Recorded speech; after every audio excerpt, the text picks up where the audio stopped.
Hello guys, तो स्वागत है आपका हमारे एक और न्यू वीडियो में। और आज हम पढ़ेंगे आवेशित अचालक शीट के कारण विद्युत क्षेत्र की गणना या आवेशित पट्टिका के कारण विद्युत क्षेत्र की गणना। तो आपके लिए मैंने पहले से ही लिख लिया है, तो आज समझते स्टार्ट करते हैं। वीडियो आपको अच्छा लगे तो लाइक करना, ठीक है। तो ये एक अपट्टिक शीट है, या आप इसको पट्टिका मान लो, कुछ भी मान लो। इसको हमने प्लस क्यू आवेश दे रखा है, ठीक है। ये यहाँ पे पूरे पे प्लस क्यू आवेश वितरित हो रखा है। अब क्या करेंगे, हम इसके केंद्र बिंदु से आर दूरी पर एक बिंदु लेंगे पी।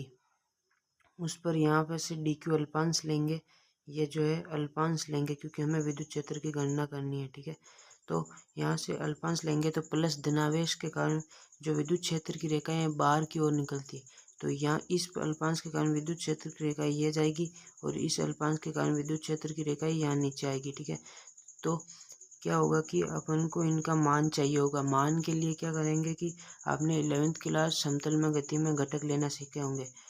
तो वहाँ से क्या करेंगे अपन कि जब ये इधर जाएगा तो इसका घटक विद्युत क्षेत्र इस डी के अल्पांश का घटक लेंगे, तो ये आएगा। तो यहाँ जहाँ थीटा होता है उस तरफ डी जो कोस थीटा आता है, और थीटा के विपरीत जो एंगल आता है वो साइन थीटा आता है, ठीक है।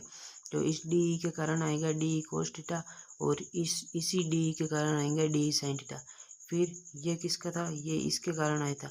अब इसी के कारण इस डी के कारण आएंगे ये डी कोस थीटा, और इसी के कारण आएगा ये डी साइन थीटा। तो ये इस डी साइन थीटा से ये डी साइन थीटा कट जाएगा, दोनों क्रॉस मल्टीप्लाई हो जाएंगे और ये दोनों बचेंगे, ठीक है।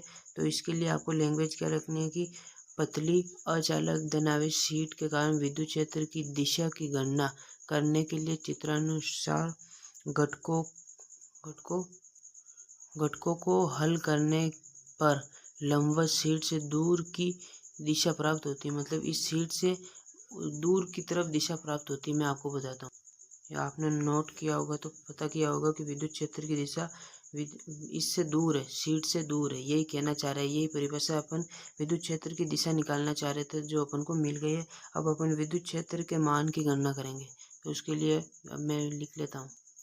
तो मैंने आपके लिए फिर एक पट्टिका बना ली और इसको आवेश क्यू दे दिया है। ये सिग्मा क्या है, तो सिग्मा पृष्ठीय आवेश घनत्व है। ये कहाँ से आया, तो मैं निकाल के बताता हूँ आपको। तो आपको करना क्या है कि एकांक क्षेत्रफल पर आवेश क्यू है। एकांक क्षेत्रफल पर आवेश क्यू है। कहाँ पे एकांक क्षेत्रफल, तो ये है अपने पास एकांक क्षेत्रफल। इस पे आवेश जो है क्यू है, ठीक है। एकांक क्षेत्रफल आपको मैंने बताया भी था, ये देखो, ठीक है। आपको पहले देखना चाहिए पड़ेगा, ठीक है। तो एकांक क्षेत्रफल पर जो आवेश है वो क्यू है। तो एकांक क्षेत्रफल पर आवेश कितना होगा, सॉरी, क्षेत्रफल ए पर आवेश क्यू है, तो एकांक क्षेत्रफल पर आवेश कितना होगा, तो क्यू बाई ए होगा। और इसी क्यू ए बाई ए को सिग्मा नाम दिया है, जिसे पृष्ठीय आवेश घनत्व कहते हैं, क्योंकि ये पृष्ठ की तरह है इसलिए वह। तो अब अपन विद्युत क्षेत्र के मान की गणना करते हैं। तो मैंने ये जो विद्युत क्षेत्र, ये जो पट्टिका बनाई है, जो पट्टिका इतनी मोटी होती है आप कॉपी की तरह, तो उसके इस तरफ से इस तरफ से तो देख लेंगे अपन विद्युत क्षेत्र, लेकिन उसके अंदर कितना पारित विद्युत क्षेत्र निकल रहा है वो कैसे लेंगे, इसलिए वहां से थोड़ा काटेंगे अपन। ये कॉपी चित्र में ऐसे दिखता है, ठीक है। और इसको आवेश दे रखा। तो समतल 1 पर जो है अपन विद्युत क्षेत्र की गणना करेंगे। तो सबसे पहले क्या करना होगा हमें, तो यहाँ पर विद्युत क्षेत्र की जो दिशा थी वो हमें शीट से दूर प्राप्त हुई थी। तो यहाँ पर भी किधर होगी, इसी से दूर होगी। तो यहाँ पर होगी विद्युत क्षेत्र की दिशा, और इसका जो क्षेत्रफल सदिश होगा वो भी इसके लंबवत ही होगा विद्युत क्षेत्र के। तो डी एस होगा, वो भी इधर ही होगा।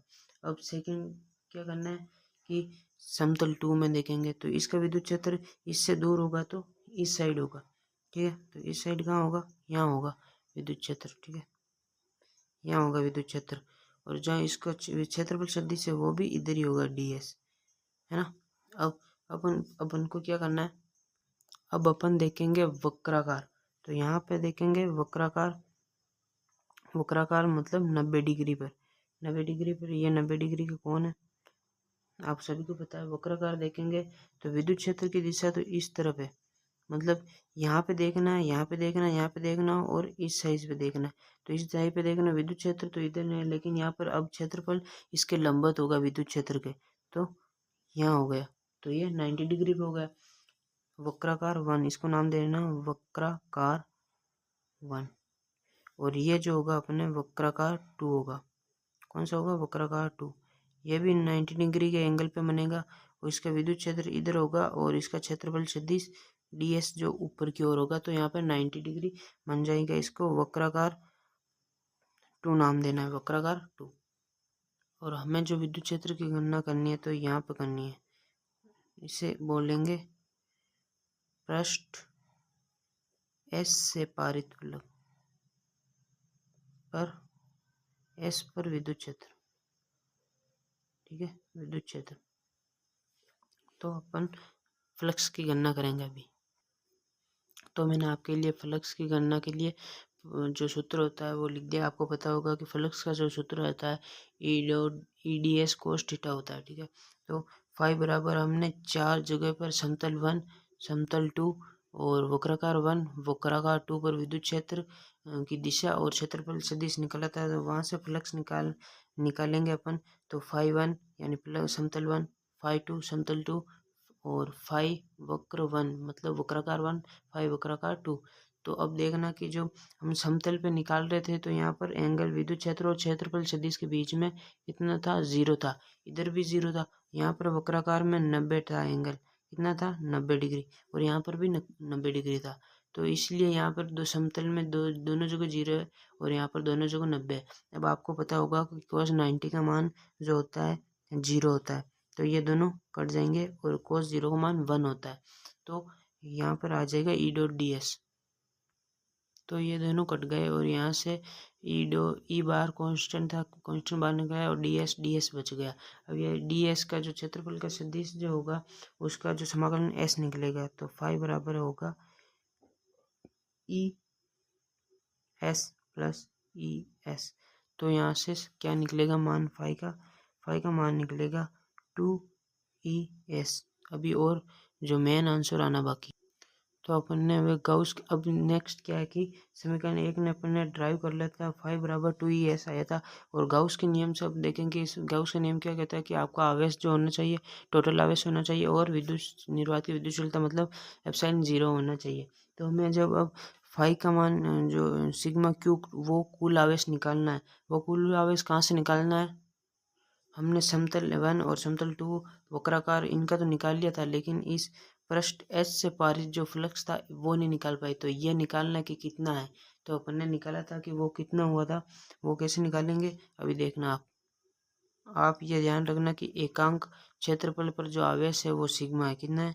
सिग्मा है। आपको मैंने बताया था कि एकांक आवेश क्षेत्रफल पर आवेश सिग्मा था, तो एस क्षेत्रफल पर आवेश कितना होगा? Sigma into E S. कहाँ से होगा ये देखो एकांक क्षेत्रफल आवेश सिग्मा है और इस एस क्षेत्रफल पर आवेश कितना होगा? तो सिग्मा इंटू ई एस होगा। कितना होगा? सिग्मा इंटू ई एस होगा। ये आपको ध्यान में रखना है। तो अपने पास सिग्मा क्योंकि जो मान आ चुका है वो कितना होगा?